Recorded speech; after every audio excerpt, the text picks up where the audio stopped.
Slip the jab!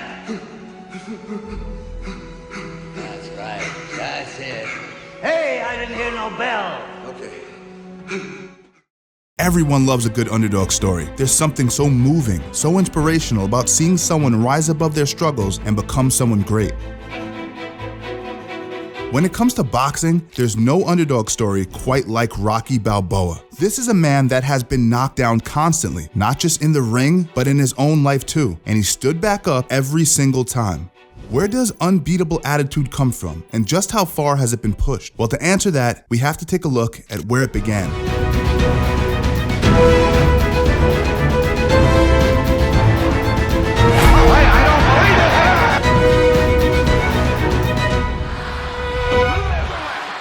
Robert Rocky Balboa was born in Philadelphia on July 6, 1946. He was an only child of a working-class family. Balboa got the idea of boxing into his head at an early age. His father would insult him for his low intelligence and bad grades in school and tell him that if he couldn't use his brains, he should learn how to use his body. This advice led to Balboa dropping out of school during the 9th grade. He adopted the name of Rocky from Rocky Marciano, the boxer that Rocky Balboa idolized. Marciano had held the world heavyweight title from 1952 to 1956, and Rocky Balboa dreamed of one day doing the same. Safe to say that it didn't work out right away. In fact, 30 years later, Rocky Balboa found himself in cheap underground fights and working as the muscle for a local loan shark to make ends meet. He fought primarily in the local circuit, accumulating a record of 44 wins and 20 losses, with 41 of those fights coming by way of knockout. It seemed like his childhood dream was destined to remain a dream, with him simply living out his days chasing a pale imitation of it. Not so different from a lot of us, but just then, a miracle. Would you be interested in fighting Apollo Creed for the World Heavyweight Championship?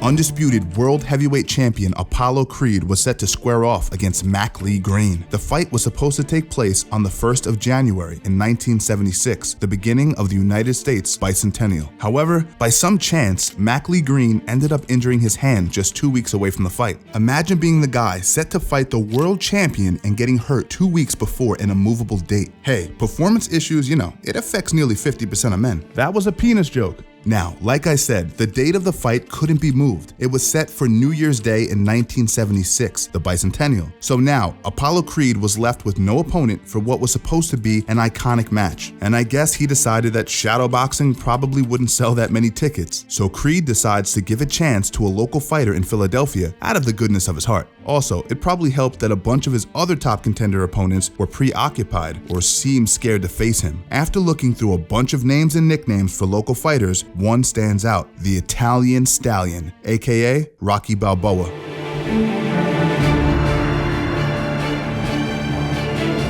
Because you had the talent to become a good fighter. And instead of that, you became a leg breaker. Some cheap second-rate loan shark. Now, nobody's expecting much from Rocky at this point. He's fought a good amount of times, but he has a horrible record against underground fighters similar to himself. Meanwhile, Apollo Creed is the top of the top, a fighter in peak physical condition who has never lost a fight, and even won every single one of his over 40 matches by knockout. It's like Apollo Creed was a massive ocean liner like the Titanic, and Rocky wasn't even a boat. He was just like some floating bit of ice or something. But there were a few things that Balboa had on his side. For one thing, he was a southpaw. This was something that Apollo Creed just brushed off.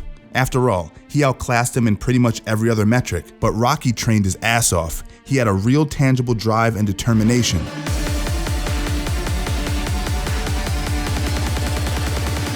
His future brother-in-law, Paulie, worked at a meat plant, and an old friend, Mickey Goldmill, was a former boxer himself and agreed to help train Rocky. When the night of the fight finally came, Rocky Balboa was as prepared as he had ever been, while Apollo Creed was miles away from his top form. Apollo Creed had clearly expected to notch an easy win under his belt with this fight. After all, he had over 40 wins and no losses and had never been knocked down in a fight. Well, that is, until now.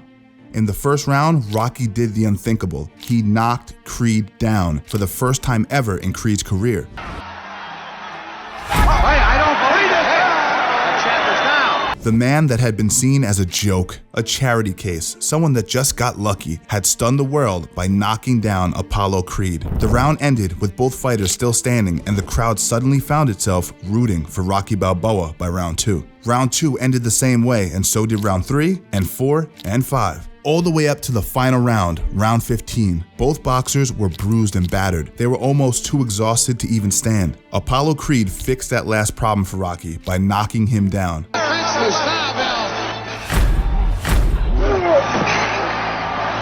Apollo Creed had won every single one of his matches by knockout, and it seemed like the same was about to happen here. Rocky struggled against the ropes, and even his trainer Mickey urged him to stay down, to stop putting himself through more punishment.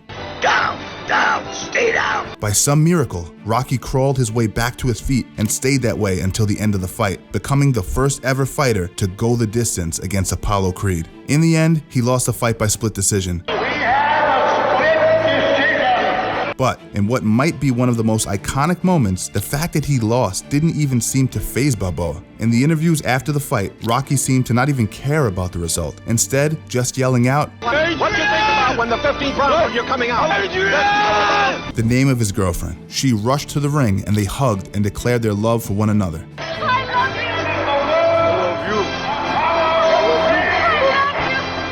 He might have lost the fight on paper, but it would be hard to deny who the real winner of that night was.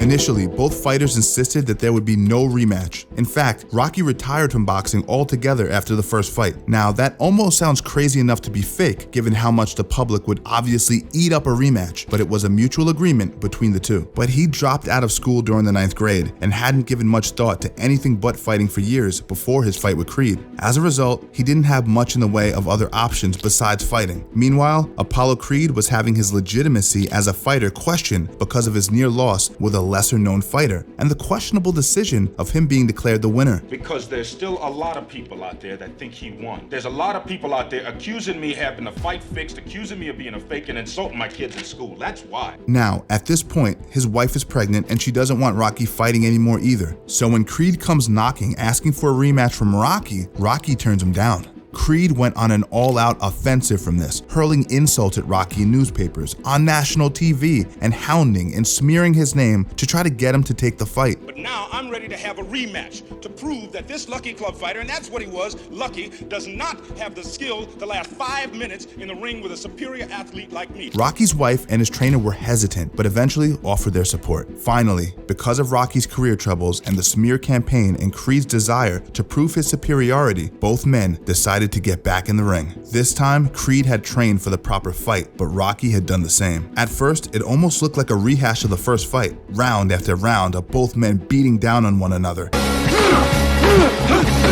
That was another round for Creed. Yeah, great. And round after round of them both still standing. But this time, in round 15, something drastically different happened. Both boxers went to the ground at the same time.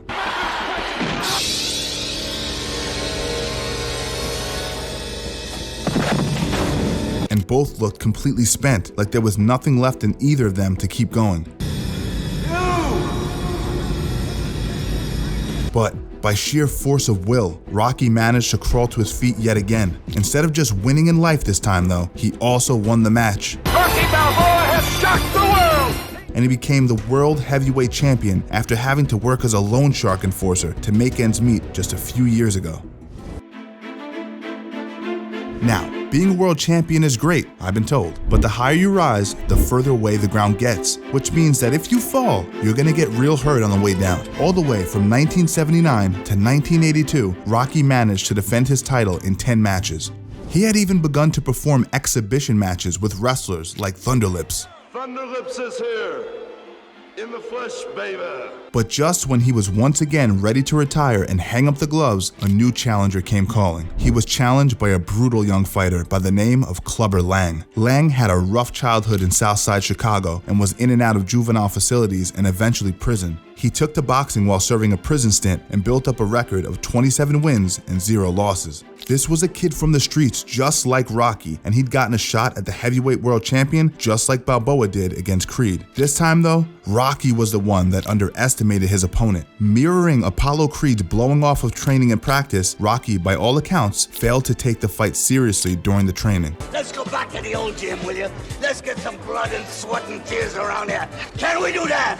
Hey, will you just relax and enjoy it all, okay? When the night of the fight came, it was clear Rocky was off his game. It didn't help that his trainer, Mickey, had just suffered a cardiac arrest due to Lang's rough treatment of him during a backstage scuffle with Rocky.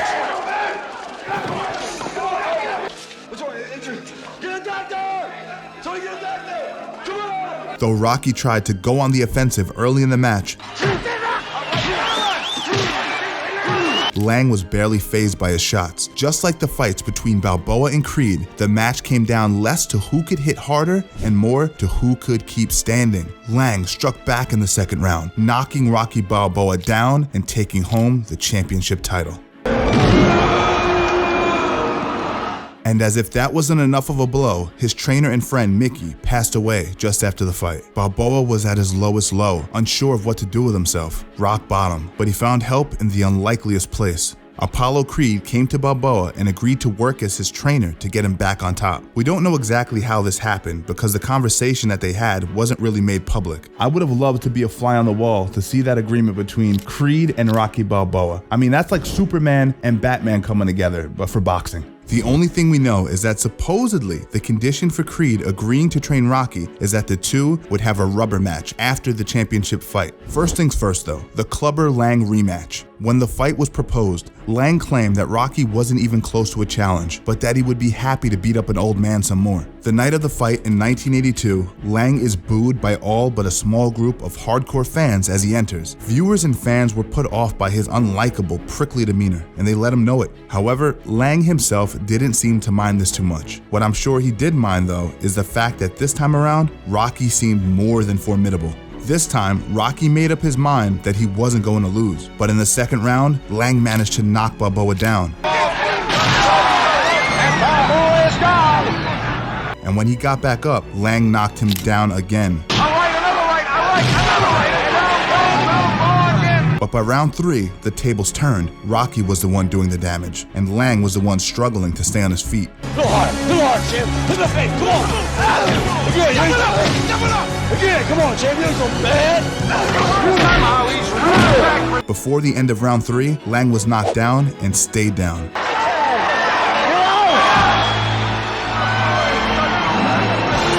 But honestly, I'm sure most of you don't even care about Rocky Balboa reclaiming the world championship. What everyone wants to know is, who won that third match between Rocky and Creed? To this day, the result of the fight, if the fight even really happened, remains a mystery. Maybe I went here with the wrong guy. Come on, Mark, just ready. Rocky, for his part, has never publicly stated the results of the supposed matchup, and Apollo Creed, unfortunately, couldn't give an answer either because of his unfortunate passing in the ring.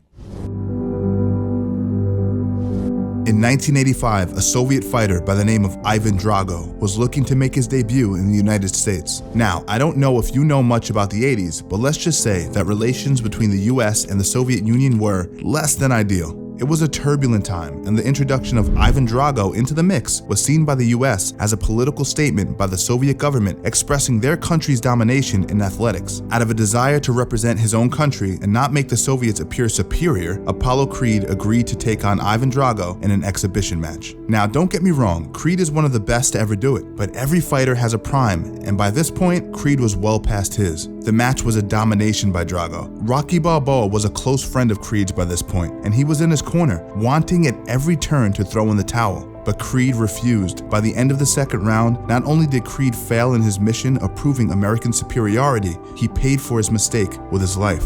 Just as Balboa threw in the towel, Drago landed one final brutal punch against Creed, killing him in the ring.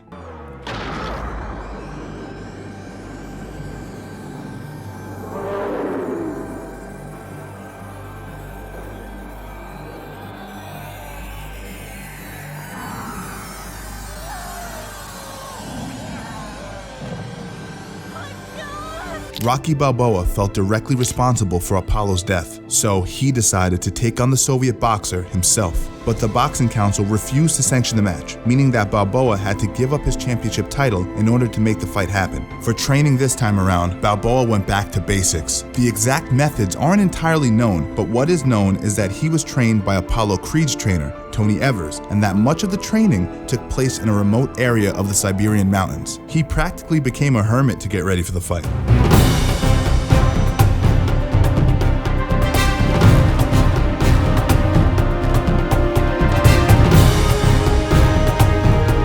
When the night of the match came on Christmas Day, 1985, in Moscow, he was ready to give Drago one hell of a present. At first, it looked hopeless, just like it always seemed for Rocky. Drago dominated in round one, and the crowd was cheering him on. But then, slowly but surely, the tide began to turn. Rocky not only stood his ground, he started doing some real damage, and the crowd, like always, slowly came over to his side. What can I say? Balboa can't help it, the crowd always loves him. It came down to the wire, the 15th round. In the final seconds, Rocky delivered the final blow, knocking Drago down and winning the match.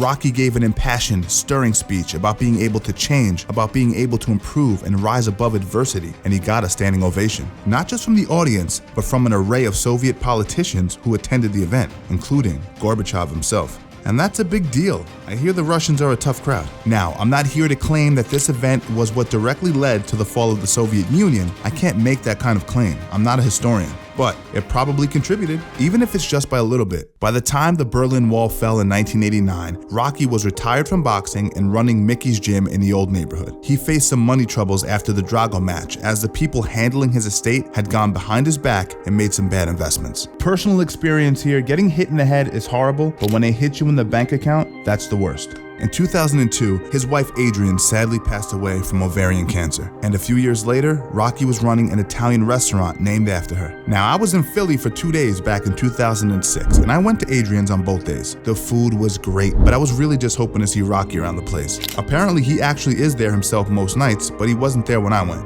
He had a good reason though. Just a couple weeks before, ESPN aired a computer simulation of a fight between Balboa and the champion at the time, Mason Dixon. The result of the match was Rocky winning in the 13th round. Now, Dixon saw this as a huge insult and embarrassment and challenged Rocky to a fight. Rocky himself had been inspired by the result of the simulation to get back into some local boxing matches and decided to accept the match. It seems crazy at first. He was totally outmatched, way out of his prime, and had some issues with arthritis. But it gets a little bit less crazy when you think about the fact that Balboa had pretty much been outmatched his entire career. Even when he was on top, life found a way to make him the underdog. This match was no different. He trained with Tony Evers again, and they focus almost entirely on his punching power. There's no way to get him to where he was in his prime, of course, but for a man in his 60s, he was looking pretty good. The night of the match came in Las Vegas. At first, Dixon dominates. Just the sheer difference in speed makes the fight seem like a foregone conclusion. Dixon knocks Rocky down twice in the first round, but then Dixon punches a little too hard. He sustained an injury to his hand, which allowed Rocky to push back. By the time Dixon's hand numbed enough to make it competitive again, Rocky had done a hell of a lot of damage, including knocking Dixon down for the first time ever. After this, the fight goes the distance. In the last round, Dixon knocked Rocky down one final time, but Rocky stubbornly got right back up. It was a split decision again, but Rocky, his trainer, and his son didn't even wait to hear the decision. Once again, all that mattered was that he had gone the distance and proven himself not as a winner, but as someone willing to do whatever it takes to go the distance. More recently, Balboa's gotten back into training fighters. He trains Apollo Creed's son, Adonis Creed. He's been diagnosed with cancer, like his wife, but survived treatment. If there's one thing his amazing career shows, and one thing he'd be happy to tell you himself, it's that perseverance matters more than victory. We all face struggles, and we all just want to give up and succumb to them at our lowest moments. But sometimes, being able to get back up and stand tall after taking the punishment matters more than anything else. What did you say to the kid? It ain't about how hard you hit. It's about how hard you can get hit. And keep moving forward. How much you can take. And keep moving forward. Get up. Let's go, get up!